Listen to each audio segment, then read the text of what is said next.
그래서 보살님이 예 스님 말씀대로 한번 해보겠습니다 라고 하면서 그 뒤로 더 열심히 꾸준히 기도를 했나 봅니다.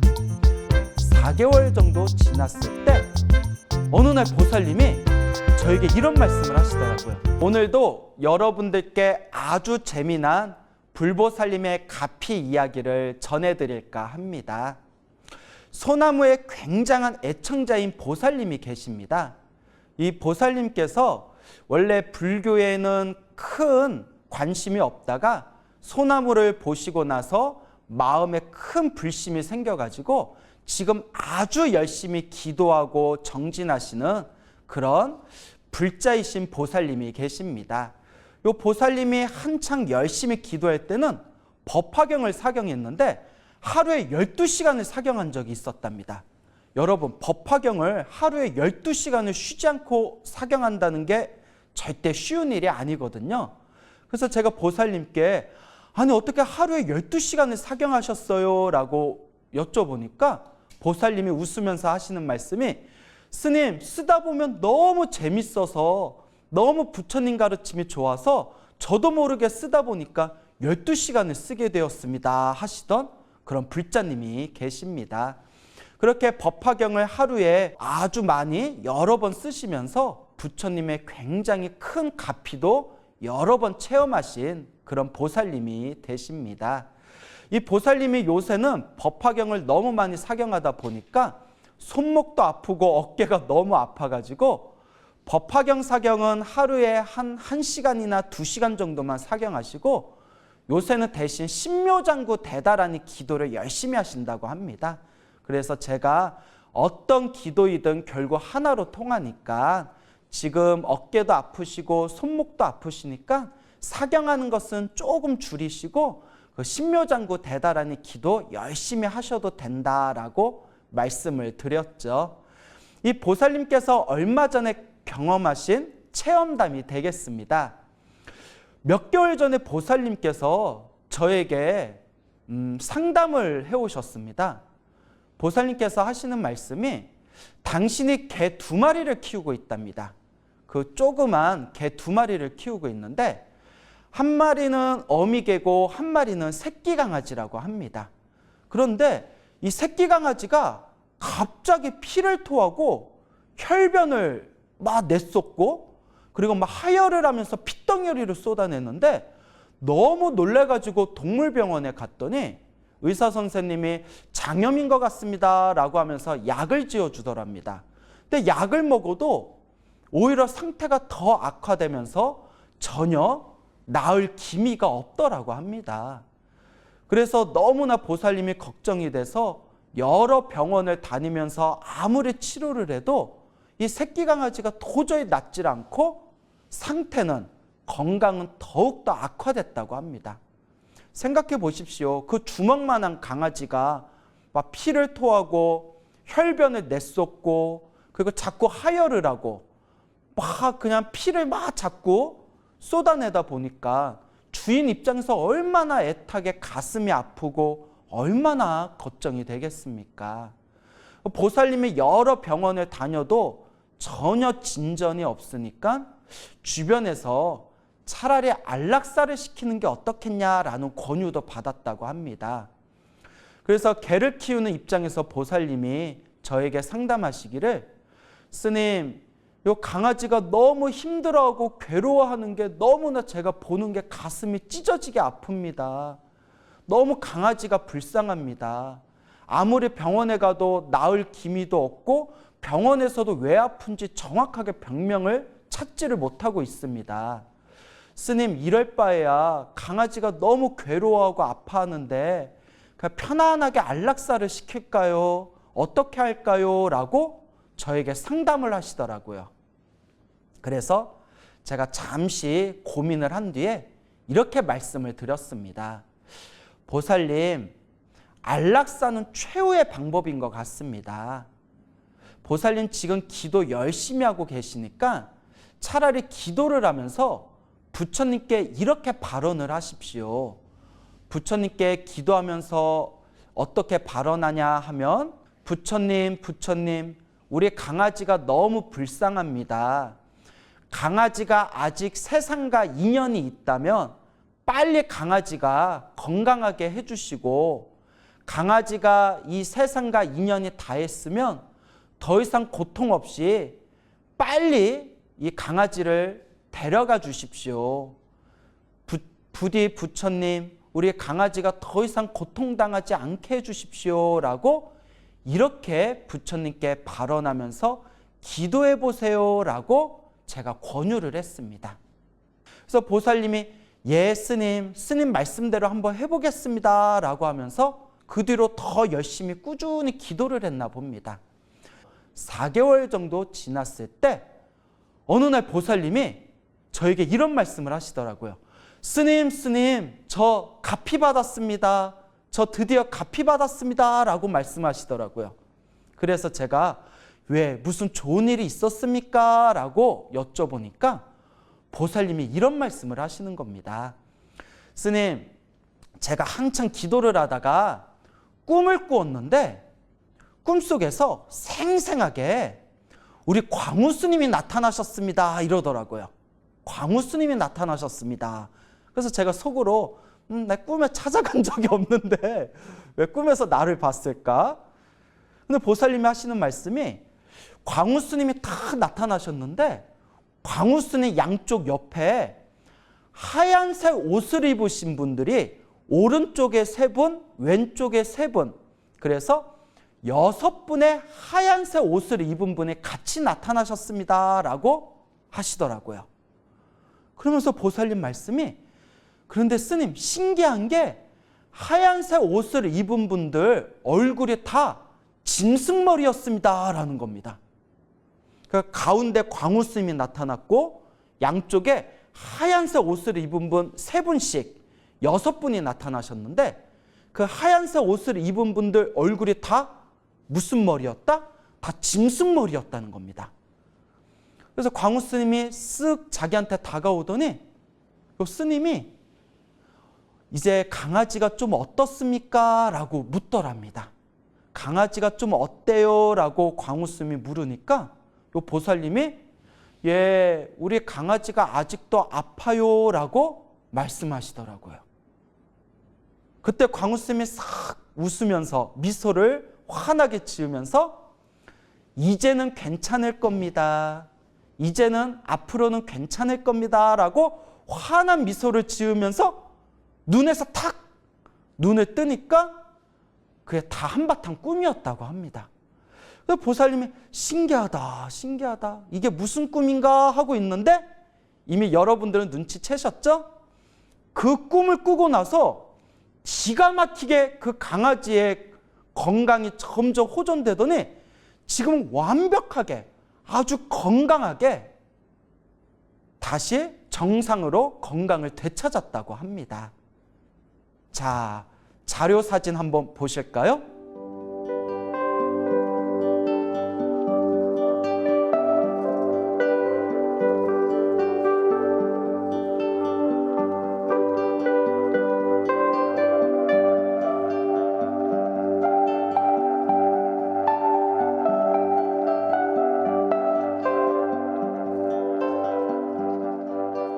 자, 그래서 지금 그 강아지가 사진에서 보는 바와 같이 아주 건강한 모습을 되찾았다고 합니다. 그러면서 보살님께서 막 웃으시면서 하신 말씀이 스님 진작에 좀 와주시지 왜 이제 오셨어요? 라고 말씀을 하시더라고요. 그래서 저도 웃으면서 보살님, 저는 보살님 꿈에 찾아간 적이 없습니다. 그 보살님께 이렇게 말씀을 드렸습니다. 보살님께서 꿈에서 광우 스님의 모습을 본 거는 온전히 보살님께서 평소에 저를 스승으로 아주 강한 믿음을 가지고 스승처럼 의지하고 스승처럼 믿고 있었기 때문에 보살님 꿈에 광우 스님의 모습이 나타난 것뿐이지 보살님이 경험하신, 보살님이 체험하신 이 가피와 공덕은 저와 전혀 상관이 없는 겁니다. 보살님께서 열심히 기도하시고 보살님께서 간절하고 정성스럽게 기도했기 때문에 이 모든 것은 온전하게 보살님의 공덕과 보살님의 가피의 힘입니다. 보살님이 평소에 저를 스승처럼 의지했기 때문에 제 얼굴의 모습으로 보살님 꿈에 나타난 것뿐이지 저하고는 아무 상관이 없는 일입니다. 이게 모두 다 보살님의 정성입니다. 보살님 참 훌륭하십니다 라고 제가 크게 칭찬을 드렸습니다. 그리고 제가 보살님 그 꿈 이야기를 듣고 깜짝 놀랐습니다. 여러분, 꿈속에서 6분의 하얀색 옷을 입은 분이 나타나셨는데 얼굴이 다 짐승머리였다. 짐승으로 된 얼굴을 지니고 계셨다라는 거 기억나시죠? 자, 우리 불교에서는 이 중생을 제도할 때 중생 앞에 관세음보살님이 몸을 나타내실 때 보통 흔히 하얀색 옷을 많이 입고 나타나신다고 합니다. 그래서 우리가 흔히 관세음보살을 백의 관음, 하얀색 옷을 입으셨다 해서 백의 관음이라고 부르지 않습니까? 그래서 꿈에서 보통 하얀색 옷을 입으신 보살님이 나타나면 우리는 흔히 관세음보살님이시구나 라고 그렇게 상징적으로 이해를 하게 됩니다. 근데 얼굴이 무슨 얼굴이라고 했죠? 짐승 얼굴이라고 했죠. 여러분, 그 불교 교리에 보면요, 관세음보살님은 여러 가지 모습으로 이 세상에 나투셔서 중생을 제도한다고 합니다. 그 중에 관세음보살님이 세상을 나투실 때 그 중에 그 수많은 모습 중에 한 분이 마두관음이라고 있습니다. 말마자, 머리두자, 말머리를 한 관세음보살이다. 아마 처음 들어보신 분도 계실 겁니다. 마두관음은 인도 불교에서 흔히 우리가 접할 수 있는 관세음보살의 모습입니다. 후대의 중국 불교하고 한국 불교에서는 마두관음이라는 것을 우리가 쉽게 들어보지는 못하지만 중국 불교 이전에 인도 불교에서 우리가 찾아볼 수 있는 불상 중에 마두관음이라는 그런 보살님의 불상이 있습니다. 그럼 마두관음이 어떤 분이시냐? 관세음보살님인데 말머리, 짐승머리를 하고 계시는 보살님이 마두관음이십니다. 근데 이 마두관음의 특징이 바로 축생을 제도하는 역할을 하신답니다. 깜짝 놀라셨죠? 관세음보살님은 육도 윤회 중생을 제도하십니다. 지옥, 악귀, 축생, 아슈라, 인간, 천상, 이 6가지 윤회의 세상에서 중생들을 제도하시는 이 관세음보살님 중에서 관세음보살님이 축생을 제도할 때 나투시는 모습이 바로 짐승의 얼굴을 하고 있는 마두관음이라고 합니다. 그래서 제가 그 보살님한테 혹시 마두관음이라고 알고 계셨어요? 하니까 보살님 말씀이 아니요, 저는 그런 거 전혀 몰랐습니다 라고 말씀하시더라고요. 그래서 제가 보살님은 마두관음, 축생을 제도하는 짐승머리를 하고 있는 관세음보살, 마두관음이라는 게 있다는 것조차도 보살님은 모르셨는데 보살님의 지극한 정성 덕분에 보살님 꿈에 마두관음이 나투신 것입니다.